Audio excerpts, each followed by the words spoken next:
Greetings and welcome to you, brave citizens of our new world. I'm Toronto's greatest supervillain and evil genius, Dr. Terawatt. This is our layer 3.1, and today is Questions Thursday. A little bit late today, as I'm doing this at, 12:30 in the morning? So, Doc, whatever happened to all the other villains that frequented the Black Hat Lounge? Rest in peace, like Fu Man Tattoo or King Richard. Or was it King George? It was King Richard, and a lot of them are just kind of underground right now. The Cafe Baddies was a good sort of middle spot that we've been at, but we're looking for other establishments. A quick and easy question for once. By your standards, what criteria are needed to make the best minion? Durability, accountability, competence, reliability. Which celebrity do you drunkenly call at 3 a.m. and wax philosophies with? Tommy Lee Jones. I've always wanted to just have cool talks with Tommy Lee Jones. He seems like a guy I'd get along with a lot.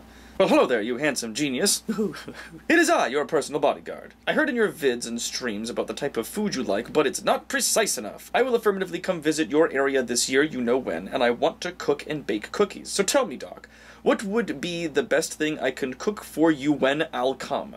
And for the cookies, I just know you will love them, so no need to ask about it. I mean, that's a hard question to answer as a person with a little bit of depression and anxiety. My enjoyment of food is kind of on and off. A great portion of the time I just kind of like eating things that will give me the most nutritional sustainment, but that being said, I have on occasion enjoyed different things. I mean, it's mostly bad food, like nachos from the theater or grilled cheese sandwiches made specifically with Kraft Singles. Like, I do like, you know, nutritious gourmet food, but I just like junk food a lot of the time. I don't know. I can't really be specific as food's not really something I care all that much about, I guess. Hello, Doc. You talking about Mega Man got me thinking about the Battle Network series. Let's say that sometime after you conquer the world and after a suitable amount of advancement, the internet becomes so complex that it literally becomes its own dimension, like in the Battle Network series. What would you do with it and any potential people and beings that evolve in it? Would you sanction it off for study or make contact and proclaim that we humans are their gods and creators? For Master, it's kind of hard to say because as it stands, it's hard to predict highly advanced technologies and additional technological dimensions before they come about, like what the confines of those things are going to be, what the rules are, how the beings or intelligent life came about in that, whether or not time moves at the same speed, or whether or not they have access to the same sort of resources and things that we do. Like, it's really difficult to kind of get a feel, like put your foot down on what you would do in a situation that you have so little information on. Like, you can hypotheticalize about another dimension all you want, but, you know, it's like, well, what do we do with this other dimension that doesn't have air? Like, well, I guess we don't go there, do we? Like, we don't have a lot of information on that kind of stuff. Though, if it was a lot like network transmission, I wouldn't go in and start telling these other programs that we're their gods, but I would let them know that we are their creators if we did in fact write them from scratch. If they came about in a world that we just created, like they sort of just grew and evolved out of a digital landscape that we made, then, you know, honesty's a big thing. I mean, obviously I'd still like to study it, but not at the detriment of those life forms, I suppose. So I'm going to get serious for this one, and I have a friend who's interested to hear opinions on this. What are your feelings on Romeo and Juliet laws here in the States? There's a lot of people who think the whole thing is gross and the laws are oversimplified. In actuality, they're fairly complex with a lot of layers to their function. In my friend's case, he's the younger person in the situation by 2 years. I've always saw it as something that was a good idea because there's a certain margin where the maturity of someone 16 is identical to someone who's 18. Plus, there's not really any laws on dating. It applies to Spaghetti Lovin'. So yeah, weird topic, kinda uncomfortable, but I was curious to see what the villain would think on a topic that me and my friend debate back and forth. So for those of you who don't know, the Romeo and Juliet laws are in reference to laws surrounding statutory rape, and we have those in Canada as well. Statutory rape being two individuals who consent to sexual intercourse but are beneath the age of consent, either one or both parties. The age of consent being set to state that these individuals are not old enough to consent to having sex yet, like they're not psychologically mature enough. In Canada, from what a quick Google search has shown me, in Canada it's anybody from 16 up can engage in sexual intercourse, but then it states that, like, people as young as 12 and 13 could also engage in sexual intercourse with another individual as long as they're less than 2 years apart from each other, which blew my freaking mind. That is not okay to me. Like, holy crap. I mean, I know that way back in the day we used to marry off kids who were like 12 years old, but that's messed up, though, and everybody agrees that that's messed up. Well, I mean, everybody whom I think is of sensible sound mind. I mean, I get it that the law for 16 for me is a little, maybe a little too young, just for Ontario, or at least for Canada, because it's hard to say, like, because I've been a teenager, I've been 16, and I remember just being crazy about that stuff then, and if they moved it up to 18, the only thing that would change is a lot of kids would end up getting charged with statutory rape and I'd go to juvie prison or some other thing. So it's difficult to kind of draw that line, right? But, like, at the same time, I think that the whole thing of, like, between 12 and 16, like, they can engage in stuff as long as it's with somebody that's not 2 years apart from them in that bracket is nuts to me. Like, that's way out of line, way too young. Ugh. And also from what I was looking up, because I was looking up as well the reference of the Romeo and Juliet laws in the States, and it differs from state to state, so I can't necessarily comment on your specific state because you didn't reference it here. But yeah, I think that, like, they're put in place to effectively be like, teenagers are gonna try to fool around, and within reason we're gonna let teenagers fool around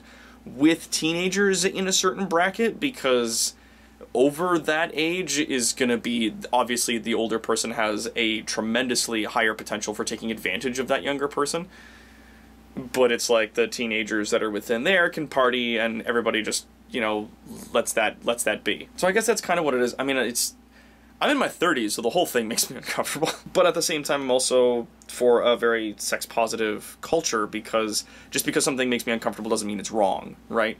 Like, there's all kinds of stuff out there in the sexual community that makes me uncomfortable, but I'm not going to stop people from doing it because I don't like it. Like, that's not fair.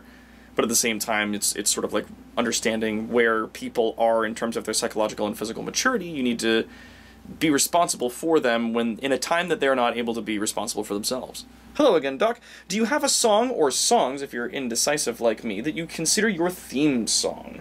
I mean, there's a couple of songs that I like to march around to, more or less when I'm being menacing and I'm out on some mayhem in the city. One of them is the Hyperion Overture from StarCraft 2, but my number one is the title screen music for the PC game called Evil Genius.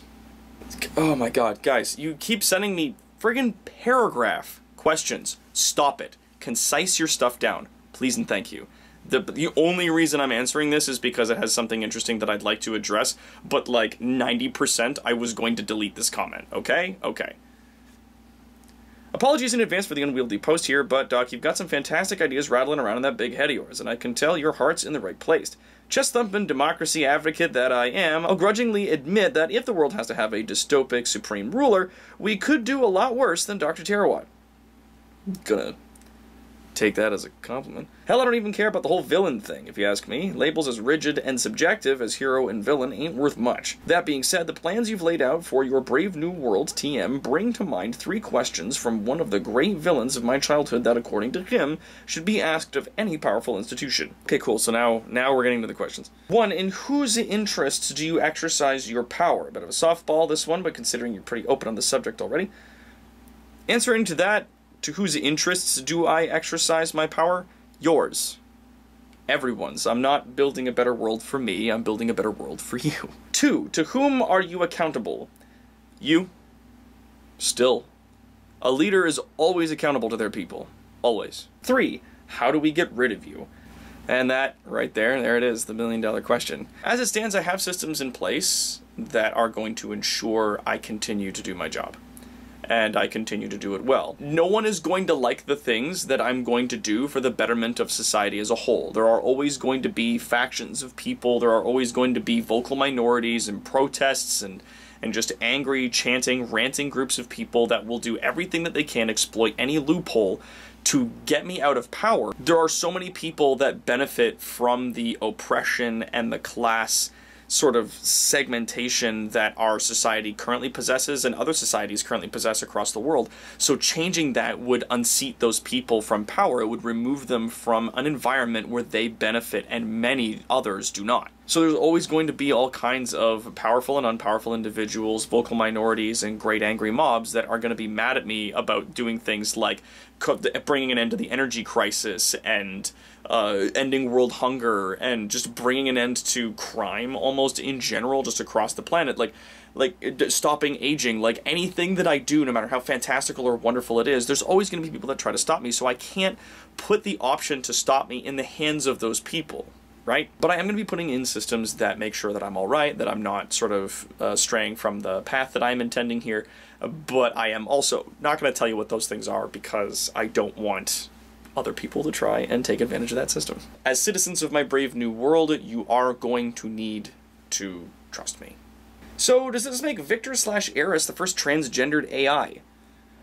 Transgendered? I mean, I guess. Because, I mean, at first, to me, I was like, well, they can't because it's a software. It can't have sex, yes, but gender's not the same thing. So it's not something I'm going to ask or talk with Eris about because, frankly, it's her decision. And if she wants to be this person now, then that's her choice. It's not my job to understand it. It's my job to accept it. As a fellow Ontarian, I am also extremely concerned, will the Ford government? Guys, you can proofread your comments. You can edit them or even delete them and then put a new comment in if you just...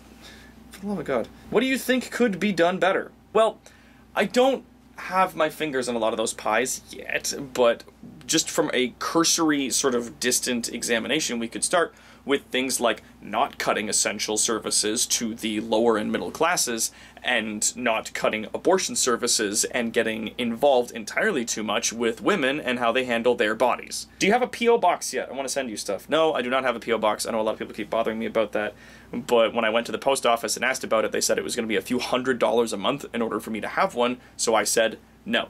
And I'm looking into other options that may have changed. I'm not sure. Maybe the person at the post office was wrong. I don't know. But it's just one of those things that I had, and then it was not immediately doable, so I threw it away, and I'll get back to it as soon as I can. There's so much administrative work involved in being a villain, I just don't have time for it all in one day. We don't make enough money here at Evil Incorporated to pay for secretaries and administrative staff. Hey Doc, uncomfortable question, at least for me. How did you get over putting yourself out there like this? How are you able to break that shell enough to be the charismatic person you are? Because I honestly find it impossible. Take care of yourself, you schmuck. Hilarious. As it stands, I mean, I've always been very anxious socially about, talking to people and going outdoors and doing things, as evidenced by some of the stuff you guys have seen on my streams. Interacting with other people was hard. I very badly wanted to help people, and I thought that one of the easiest ways to do it would be to create a villainous persona. It became easy for me to get out with a lab coat and glasses and other things that would obstruct me, because then if people got mad at me, they couldn't get mad at me, they could only get mad at the character that I was putting on. And that's how you do it. You make up a persona called Alaris, who's exactly like you, and you go outside and you pretend to be a confident, capable, well-together put person until eventually you are. Kind of a fake it till you make it sort of situation. At least that's how it worked for me. I mean, I still get anxious outside of lab coat and glasses on occasion, but I'm doing better.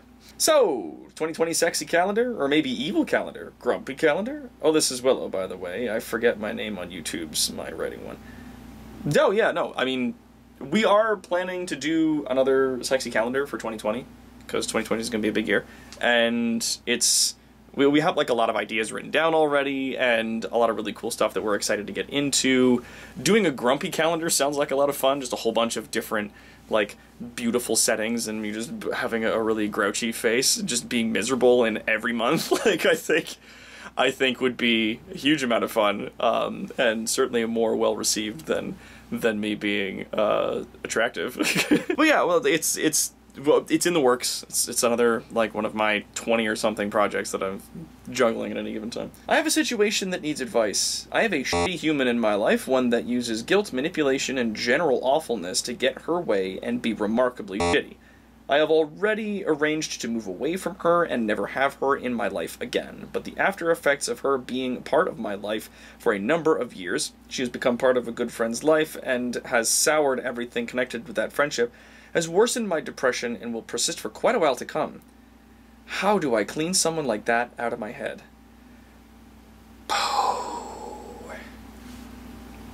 Doing a little bit of that myself, Clay. All I can say is that reach out to your friend, calmly explain to them your concerns, and if they choose to continue being with this toxic individual, then you just have to let that person go. Like, respect the fact that that's a decision they made, and if you can't have them in your life anymore because they're attached to this extraordinarily toxic individual, which happens, then leave. Just like you're doing. Like, just walk away from it.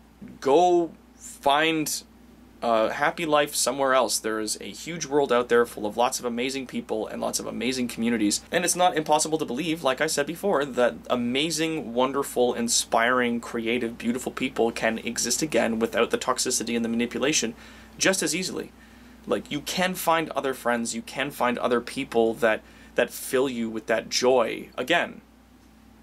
It's not hard, it just takes time. And as for getting that person out of your head, just remember that they're just another person. Whether or not you like them, whether or not they trouble you, they're just another human being, and they matter just as much as you do. So if you take your life in a completely different direction, especially if you live in a city like Toronto, it takes no effort whatsoever to never see that person again. You just have to stop reaching out to them, and that's it for the rest of your life. You will never see that person. It's great. So yeah, just move on, you know? Focus on the future. Focus on cultivating new friendships. Just move on. And that, ladies and gentlemen, is all the time that we have for today. Thank you, everybody, so much for sending out your questions and your cool responses and everything. I love getting these, and I love making these videos, sort of interacting with my community out there, you, my brave citizens. If you have any more questions that you would like answered, please send them into the comment section down below. And until next time, my brave citizens, I'm Toronto's greatest supervillain and evil genius, Dr. Terawatt. This is Our There 3.1, and I'll see you on the war front. End of line.